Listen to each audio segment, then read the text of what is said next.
Oke, ini pertanyaan yang bagus. Karena ketika kita mendoakan orang lain, sangat wajar kalau kita ngebatin juga. Apakah orang tersebut juga bisa merasakan kita mendoakan dia? Namun, ketika kita mendoakan orang lain, itu sebenarnya tujuan paling utama adalah kita menaikkan energi atau vibrasi yang ada di dalam diri kita, sehingga energi yang tercipta adalah energi positif yang ada di dalam tubuh kita. Setelah kita mendoakan orang, yang menjadi atensi diri kita, perhatian diri kita adalah rasa damai yang muncul dari dalam diri kita.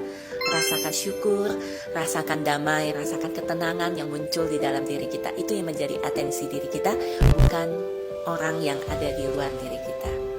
Nah, apakah orang tersebut yang kita doakan itu bisa merasakan energi yang sama, atau dia bisa merasakan kita mendoakan dia?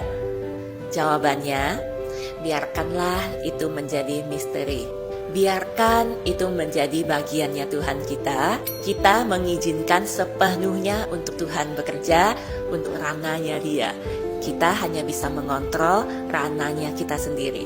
Ketika kita sudah mengizinkan Tuhan bekerja di ranahnya dia, percayalah sepenuhnya juga untuk Tuhan bekerja. Berikanlah ruang untuk Tuhan bekerja, jadi kita tidak usah ikut campur. Karena kalau kita sudah ikut campur, itu merupakan logika kita yang bekerja, pikiran kita yang bekerja, ego kita yang bekerja. Jadi kita akan bertanya terus, apa yang dia rasakan? Kenapa sih?